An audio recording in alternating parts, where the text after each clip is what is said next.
Le célèbre rappeur congolais Alech validé amour illusoire de son grand frère Fergola. Il est bon le son. Il est beau le mec. Alech lâche ses mots en écoutant le titre « Amour illusoire » de Fergola le Padré. Deuxième album urbain de Fergola, l'ascension d'un maestro en rumba et musique urbaine. Fergola, surnommé le Padré, s'apprête à marquer l'année 2025 avec un projet ambitieux, un deuxième album urbain, fruit de 3 années de travail acharné. Après l'expérience mitigée de Dynasty, l'artiste congolais promet une heure renouvelée, enrichie de collaborations inédites, témoignant de son évolution artistique. Je prépare un album urbain. Ça fait déjà 3 ans que je travaille dessus. Les gens vont encore découvrir un nouveau Fergola. Il y aura plusieurs collaborations. L'album sortira l'année prochaine, car cette année, je suis concentré sur les concerts, a déclaré l'artiste. Les singles « Amour illusoire » et « Regarde-moi » illustrent cette transition. Dans « Regarde-moi », Fergola explore des sonorités proches de la pop internationale, évoquant des influences telles que Céline Dion ou Bruno Mars. Le clip, mettant en scène l'artiste au piano entouré de musiciens, souligne cette volonté de fusionner la rumba congolaise avec des éléments de la world music. Cette démarche artistique s'inscrit dans une carrière déjà riche, où Fergola a su s'imposer comme une figure incontournable de la rumba congolaise, tout en s'ouvrant à de nouveaux horizons musicaux. Son timbre de voix unique et sa capacité à transmettre des émotions profondes lui valent une reconnaissance tant en Afrique qu'à l'international. Le point d'orgue de cette année sera sans doute son concert prévu le 7 juin 2025 à l'ING Arena de Bruxelles. Cette salle emblématique, pouvant accueillir jusqu'à 15 000 spectateurs, sera le théâtre d'un spectacle grandiose, mêlant ses classiques et ses nouvelles créations.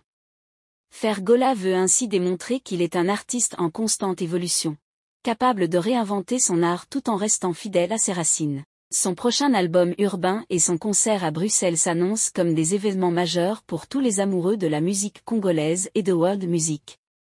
Adolphe Dominguez a répondu à un journaliste concernant sa perception de la richesse de Fergola. Fergola, c'est mon fils artistique. Comme tout père donne un nom à son fils, j'ai choisi celui de Ferré. Pour ce qui est de sa fortune, demande à Ferré qui je suis, il te le confirmera. Au Congo, je fais partie des 4 ou 5 musiciens les plus riches. Si je ne fais pas de bruit, c'est parce que je viens d'une famille aisée, je me suis habitué aux voitures, aux concessions et à d'autres privilèges. C'est ce qui me distingue des autres musiciens qui n'ont pas eu la même chance. Vous devez savoir que les voitures, les maisons et tout le reste resteront, mais nous ne partirons qu'avec nos habits à la tombe. C'est pourquoi je préfère parler d'habillement. Wenda unsisi la Congo, tiandu bana fumu mwanda Congo, kangwa lengo mutausa makambuye wenda. Mon colonel Brado, lelo abeti. On dit toujours des années, ils ont continué. Petit Saint-Jean et la base sous le général de Fao, la base à travers nous. Rock'n'roll. Et là. Rock'n'roll, c'est un rock'n'roll. Il y a tout fait, il y a tout fait. Sousi bonbon de Luxembourg. Oh, Didi Pelé quoi, t'as comme si on a siège. Hein?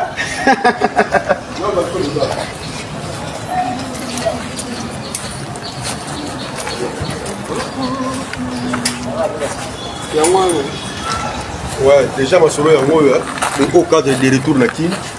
Merci na Congo central donc voilà, biso tout ça déjà préparatif kaka déjà quand la terre est banda tu as la grand père de Ilunga, le petit général de Fao.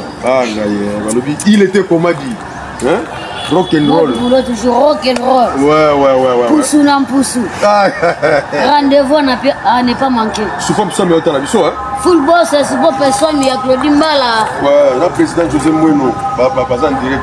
Sans oublier Chika Muluba, Guilin Bazangika, Touena Kweto. Junior et Mungu, donc déjà tout le monde a pas plus message. Check. Fergola fume tous les artistes nigérians en live, c'est vrai. Il fume tous ces artistes-là en live. Les artistes nigérians qu'on connaît aujourd'hui là, les Wizkid, Burna Boy, Davido, en live, ils ne valent même pas un clou.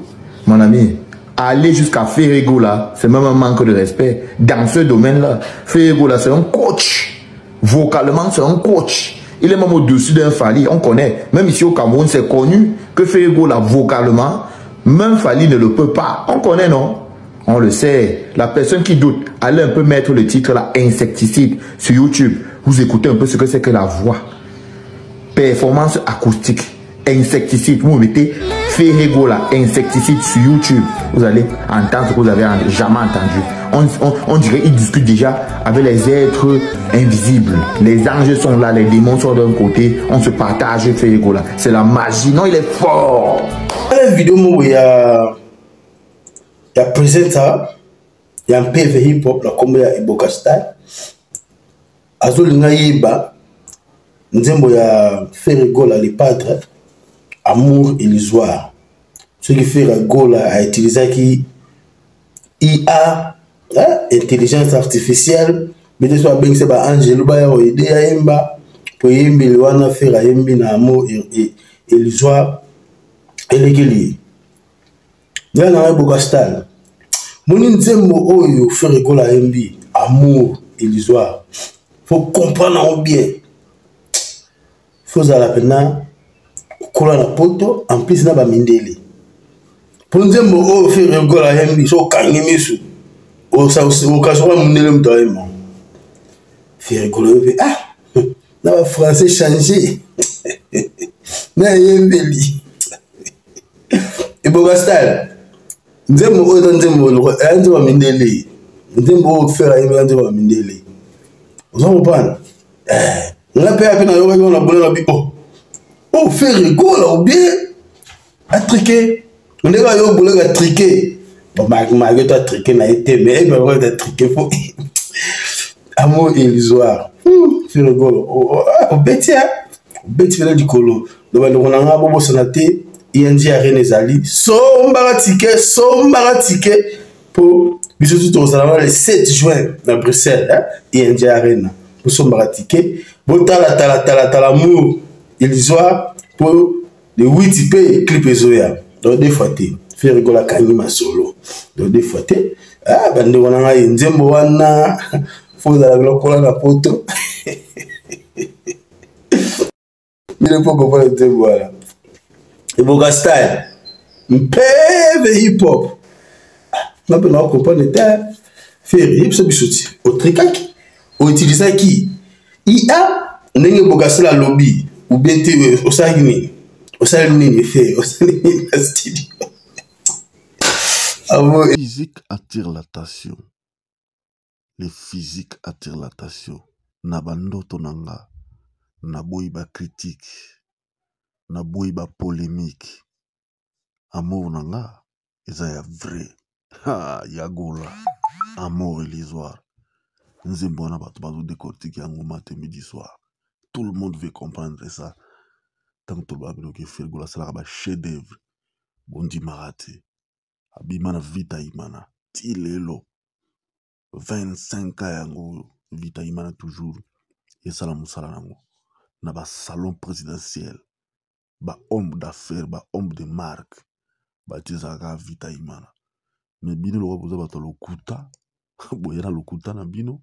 Botondi sela biso yango po toloba kino bino nde ba artiste bino nde boyena boy. Mais lelo ferazo kuluwe bino fanisi bino na sima lembe.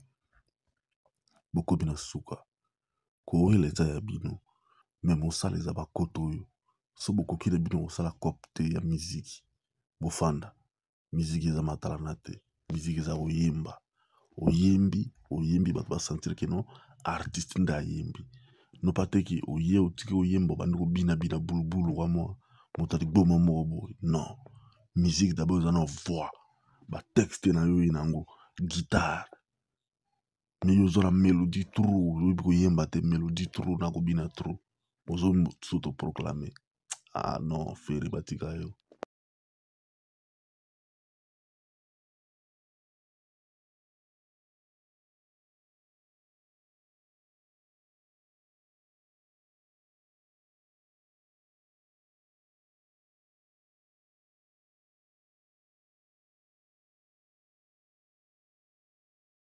Tu es jaloux, on est dedans. Tu es hypocrite, on est dedans. Tu m'écris pas, on est dedans. Tu es distant, on est dedans. Tu es doux, on est dedans. C'est-à-dire, on reste dans ton comportement.